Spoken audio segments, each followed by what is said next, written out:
Coach, obviously 10-7 at the half. What was the message to the team, and then how pleased were you with the way they responded? Well, the message when I pulled them up at halftime before we even ran up to the locker room was just that we got to be better, all of us, coaches included. It was about execution.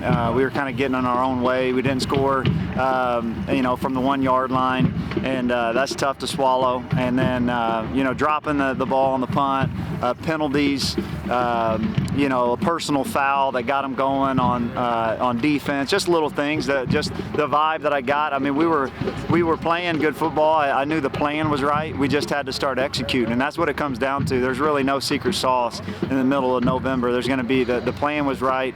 It was about just getting back to the fundamentals and executing, and that's what I told them. I said, we've all got to be better. We walk up this hill, we get in that locker room, you get with their coaches, and we start figuring things out. And there's going to be no, chewing each other, no rah-rah speeches. It's let's go execute in the second half. And I'm really proud of our guys for doing that. They're coming back out. Just talking to Mike, there's been a lot of Saluki teams that have played here, and there's been a lot of battles. And I use that analogy from whenever I was a senior. We were a pretty good team, and we came here and it was 10-9. We had weapons all over the place, and we could only score 10 points against a non-playoff team.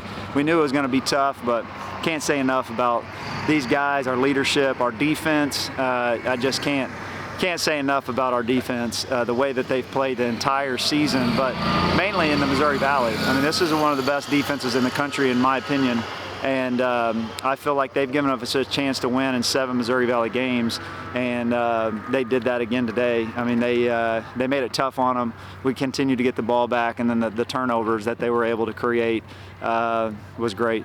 Speaking of the defense, Chin, I think, had 15 tackles. How special was he today? He's the best defensive player in the country. He's the best player that I think that, I really hope that fans show out to next weekend at Saluki Stadium. Not only to see a team that deserves to be in the top 25, that's won 5 games in a row for the first time in 10 years since that stadium's been open. And we've got a beautiful stadium, and we've got great fans. But to show appreciation to these guys that came here in 2016, to show to the 3 fifth-year seniors when there's a recruiting class of probably 25 plus, and there's 3 of them left: Cody Kreider, Ernest Dye, Jacob Martin. Those are tough Salukis. And to come out and watch maybe one of the best players that has ever put on a Saluki uniform, and Jeremy Chin, and then DJ Davis. We're talking about Hall of Famers that'll be getting talked about for a long, long time. And you're playing the best team in the country. And we're excited to be in that arena. But I just can't say enough about him. I mean, he was all over the place, and he's always in position, and he's it's nice to see 2 out there on our side. The running game started slow, but you kind of built, and then by the second half, you imposed your will. Yeah, and we did that with two freshman tackles, backup tackles. The entire, usually whenever, I think it was in the first or second series, Bo came out. And so you put in a backup tackle, and then Ernest comes out, and you put in you move your line around, and really when you're calling plays, you didn't think the 1 sack, Brett didn't go out. That was head was spinning a little bit just on a basic protection, and the guy comes off his edge. He's got to slide out to that. That's what I told him. I was like, if I was playing tackle, I could have. That's a bit basic. We set you up for that. And but he settled in nicely, and we started running the football behind. And I think that says a lot about just the depth of recruitment of these guys. When you can go and you can run the ball. I don't know how many yards we had in the second half with 2 backup offensive linemen in November, and run the football like we did.